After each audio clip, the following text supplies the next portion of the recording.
So I don't know about you, but at no point during the offseason did I think I'd be doing a video about the Los Angeles Lakers some 4 weeks into the season, calling them legitimate contenders, but that is exactly what they are at this point. The Lakers, as play starts tonight on Tuesday, Taco Tuesday, as LeBron James might call it, the Lakers are currently in third in the West. They're 9-4. They should be 10-4 after tonight's victory over the Utah Jazz. I'm just going to go ahead and call it. Hopefully I'm not jinxing it for any of those Laker fans out there. But I want to talk about this Los Angeles Laker team tonight on the NBA Rundown. We've got a video from Pat McAfee and Shams, which I'm going to play for you in a little bit. I'm also going to give some credit to JJ Redick, who has actually just dusted off the old VCR and went back and looked at some of the tape from the Los Angeles Lakers COVID championship. And I think what we're seeing, if we just put this into a nutshell, is there's been a revision play back to the way one Anthony Davis played during that COVID championship. They've changed the offense around to make Anthony Davis a focal point. Now, we're going to get into that, some additional details, and I also want to talk about what Rob Pelinka should probably be working on as we speak. Look, Rob Pelinka is not like the Miami Heat organization. He's not hanging out at YMCAs at all. But I want to talk about what Rob Pelinka should do between now and February 6th, which is the actual NBA trading deadline. I've got all of that and a whole lot more coming up on the NBA Rundown tonight. New to the channel, please go ahead and subscribe. And of course, like this video. Our NBA Rundown show is on our underrated channel on YouTube. You can also find it in audio form and also video form on Spotify now, but it's everywhere that you can get podcasts. So please go ahead and subscribe, and of course, share it off with other people. So we're going to get into the Pat McAfee Shams video for you here in just a second. But the best thing I absolutely saw today has to be during the halftime of the Cleveland Cavaliers Boston Celtics game, which, by the way, the Cavs were just getting hammered by the Celtics, at least in the first half of that game. But best thing I saw is this Anta Claus ad that Sprite put out. I'm playing some of that for you right now. By far, the best holiday commercial I have seen to date. Now, in terms of the Los Angeles Lakers and what they need to do from a trade perspective, and we'll get into the JJ Redick piece in a minute, but I wanted to go straight to this Pat McAfee Shams video from a little earlier in the day. Shams is actually going to talk about what Rob Pelinka is most likely working on. Could there be a move potentially as well at the deadline? Who, where? Out, what? In? Zach LaVine? Who? I think when you look at this team, they're a team that could, you look at guard help and you look at the center position. What position do they prioritize? That's for Rob Pelinka, that Lakers front office over the next few months. They're going to have to figure out. You had D'Angelo Russell starting to begin the season. Now he's coming off the bench. Is he going to settle into that role? How is he going to play in that role as the year goes on? And they have said for a while, and I've reported this already, they are looking actively for a big man to add to that lineup. So who could that be? But they have assets to play with. They have contracts to play with. Valanciunas. Who could that be? Could be Vukovic. Garza. There are a few names out there. I don't think that they have fully targeted a name yet. Okay, Shams, whenever you get a name, please. We would like to know. Yeah. Okay. Oh, trust me. Come on, Pat. You know you guys will know. The NBA trade deadline is the NBA trade deadline is awesome. It is. Every single year. It is fantastic. I'm excited to see what the Lakers do because obviously it's LeBron. Maybe that's why Bronny's only playing the home G League games because they want to showcase how good he is. Just in case trade deadline. Sure. Yeah. Anybody wants to pick up Bronny, get Wemby. Yeah. Get Wemby. He's Yeah, center. Wemby for Bronny that's and a easy. couple picks. Yeah, Bronny and a couple firsts for Wemby. So every time I see Shams on the Pat McAfee show, I can't help but think, he's hanging out with the cool guys in school, providing them some additional statistics on how to get ahead in their upcoming test. That's what it always feels like with me when I watch Pat McAfee, because Pat and his team are the cool guys in school, and of course, Shams is the one that gets all of the good grades. Now, Shams certainly makes a lot of sense about what Rob Pelinka and the Los Angeles Lakers should be doing. And of course, we've heard several of the names thrown out over the past couple months, and certainly during the offseason. Valanciunas is certainly one of the names that comes to mind, especially when you actually look at his contract. Valanciunas is actually only making $10 million to $11 million a year. So there's certainly several key players, Gabe Vincent would be one of them, that the Los Angeles Lakers would be able to use to acquire a Valanciunas. Remember, the salary caps have become extraordinarily complicated. If for some reason the Lakers were able to hold on to D'Angelo Russell, that wouldn't be such a bad thing for this Los Angeles Laker organization.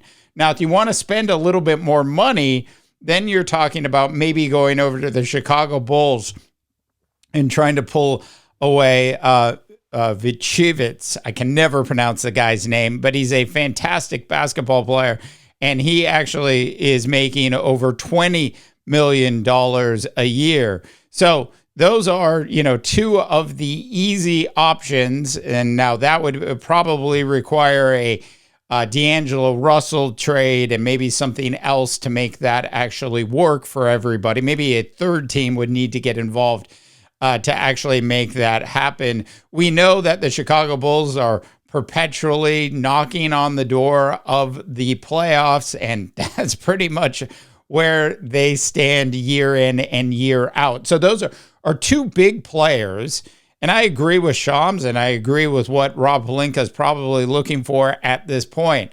Remember, injuries can happen, and there's all sorts of stuff that happens between now and February 6th. But where we stand today in the middle of November, I think those two deals certainly make a lot of sense. And those are achievable deals for the Los Angeles Lakers. Now, if the Lakers decided they were going to attempt to go shopping in Utah, of course, Danny Ainge is going to hold them over the coals.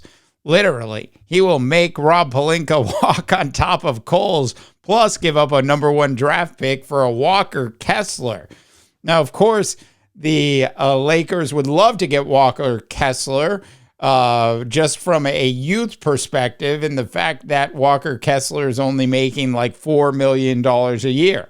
So it absolutely makes sense from a salary cap perspective for sure.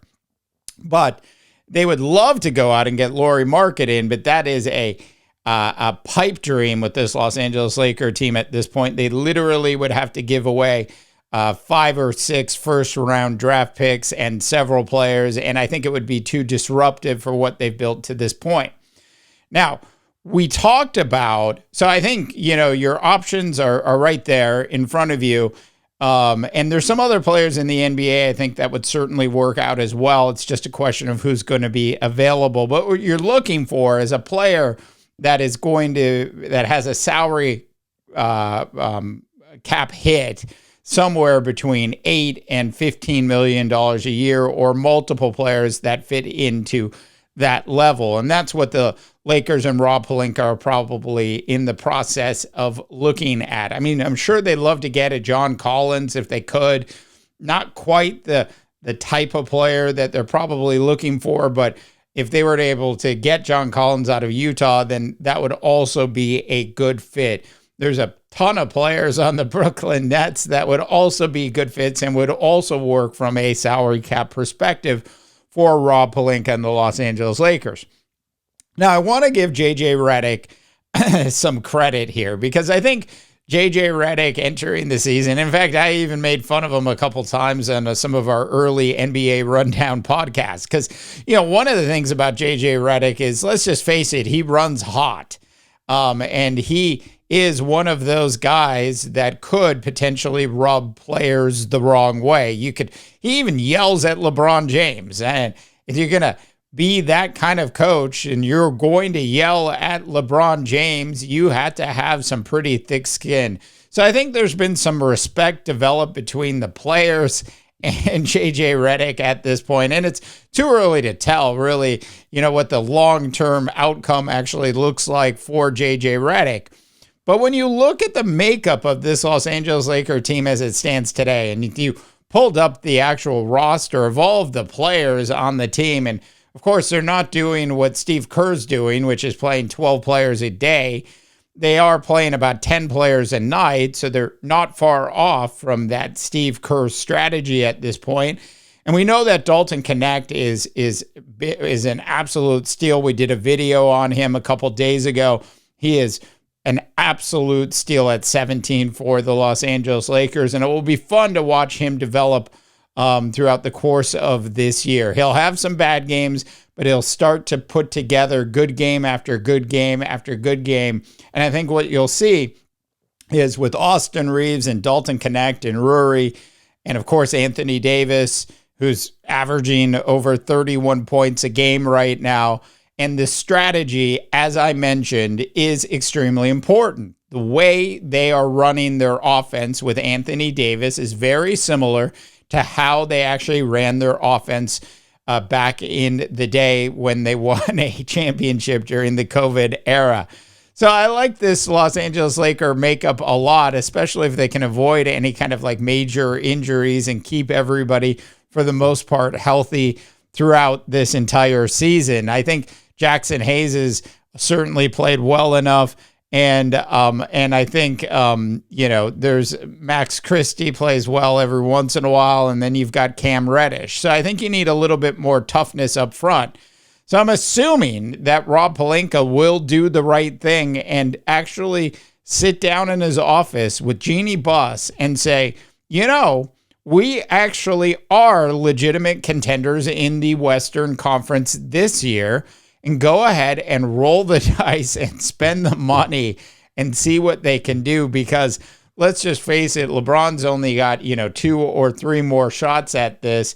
And starting off the season, the way this Los Angeles Laker team has started off, 9-4 out of the gate, they'll be 10-4 at the end of the night.